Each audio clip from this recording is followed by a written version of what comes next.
آج کے دور میں لوگ یہ کہتے ہیں کہ انقلاب فرانس میں آیا، روس میں انقلاب آیا، فلاں ملک کے اندر انقلاب آیا۔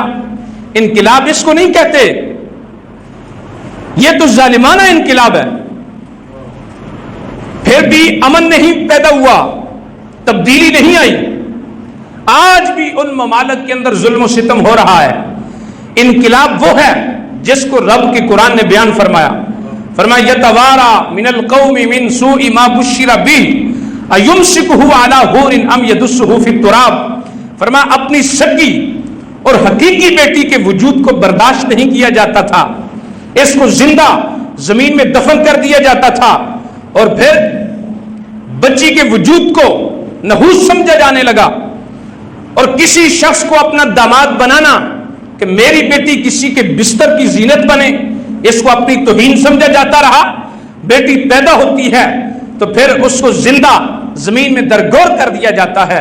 حضرات گرامی، جو انقلاب تاجدار کائنات جناب محمد رسول اللہ صلی اللہ علیہ وسلم لے کر آئے، اس کا ایک نمونہ ملاحظہ کیجئے۔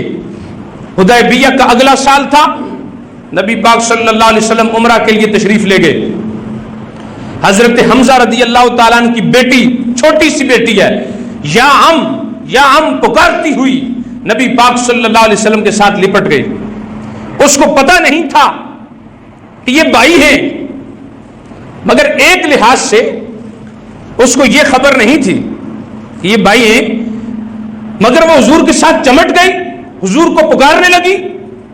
اتنی دیر میں حضرت علی شیر خدا رضی اللہ تعالیٰ عنہ آئے، اس بچی کا ہاتھ پکڑ کر حضور سے کہا، آقا یہ بچی مجھے عطا کر دے، میں اس کی پرورش کروں گا۔ حضرت زید بن حارثہ وہ دوڑتے ہوئے آئے، حضور یہ بیٹی مجھے عطا کر دیں، میں اس کی پرورش کروں گا۔ ابھی تھوڑی دیر پیچھے جاؤ تو حالات کیا تھے، اسی بچی کو زندہ درگور کیا جا رہا تھا۔ علی کہتے حضور مجھے عطا کر دیں، زید بن حارثہ کہتے حضور مجھے دے دیں۔ حضرت جعفر بن ابی طالب نے کہا حضور یہ میرے چچا کی بیٹی ہے، یہ مجھے دے دیں، میرے گھر میں اس کی خالہ بھی موجود ہے۔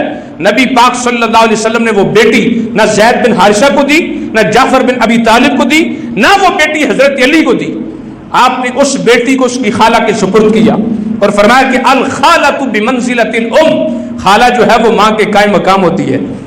جب بیٹی عطا کی تو حضرت علی نے مطالبہ کیا تھا مجھے دیجئے، زید بن حارثہ نے کہا تھا مجھے دیجئے، جعفر بن ابی طالب نے کہا تھا مجھے دیجئے، مگر سرکار دو عالم صلی اللہ علیہ وسلم نے کسی کی دل آزاری نہیں کی، ہر کسی کو خوش کیا۔ جب حضور نے حضرت علی کو خوش کیا تو فرمایا انت منی و انا من، علی تو مجھ سے ہے میں تجھ سے ہوں، لحم کا لحمی جسم کا جسمی۔ حضرت زید بن حارثہ سے کہا زید تو ہمارا دوست بھی ہے، تو ہمارا بھائی بھی ہے۔ حضرت جعفر بن ابی طالب کو اس انداز سے خوش کیا، فرمایا جعفر بن ابی طالب تو سیرت میں اور صورت میں مجھ محمد عربی کے ساتھ مشابہت رکھتا ہے۔ حضرات بات کرنے کا مقصد یہ تھا کہ کہاں اپنی سکی بیٹی سے اتنی نفرت زندہ زمین میں درگور کر دیا جا رہا تھا، اور کہاں بیگانی بیٹی سے اتنا پیار۔ رب کعبہ کی قسم یہ ہے وہ انقلاب محمدی جس نے نظام کائنات کو بدل دیا۔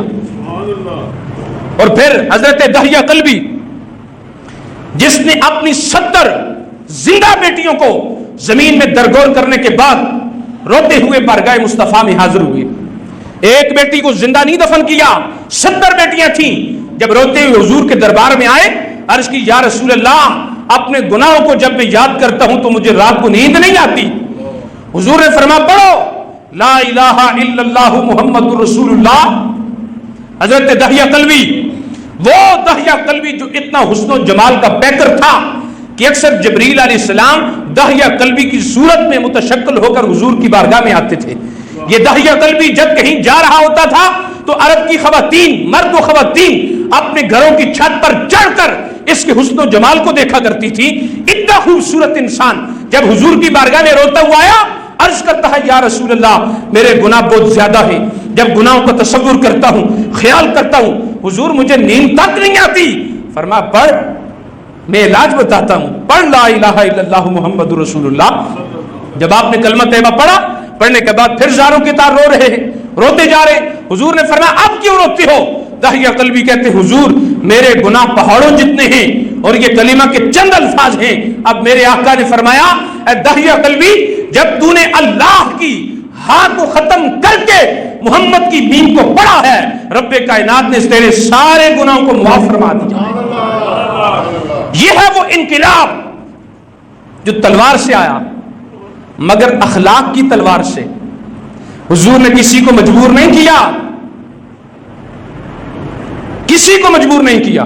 یہ اخلاق کی تلوار تھی جو انقلاب نے کرائی. پھر حضرت صحیح بخاری شریف کی روایت ہے، حضرت سیدہ عائشہ صدیقہ رضی اللہ تعالیٰ عنہ آپ فرماتی ہیں میرے پاس ایک عورت آئی، اس کے پاس 2 بچیاں تھیں. میں نے اسے ایک کھجور دی. اب اس نے وہ کھجور خود نہیں کھائی، اس نے کھجور کے 2 ٹکڑے کیے، ایک ٹکڑا ایک بچی کو دیا اور دوسرا ٹکڑا دوسری بچی کو دیا. خود بھوکی رہی، حالانکہ بھوک تو اسے بھی تھی، مگر اس نے خود نہیں کھائی، اپنی بچیوں کو کھلائی. جب نبی پاک صلی اللہ علیہ وسلم تشریف لائے تو آپ نے عرض کی یا رسول اللہ، آج میرے پاس ایک عورت آئی تھی، اس کے پاس 2 بچیاں تھیں، میں نے یہ کھجور اسے دی، اس نے اس انداز میں 2 بچیوں میں تقسیم کر دی. نبی پاک صلی اللہ علیہ وسلم نے ارشاد فرمایا کہ رب نے جس شخص کو بچیوں کے معاملے میں آزمائش میں مبتلا کیا، یہی بچیاں قیامت کے دن اس کے لیے جہنم سے آزادی کا سبب بنے گی.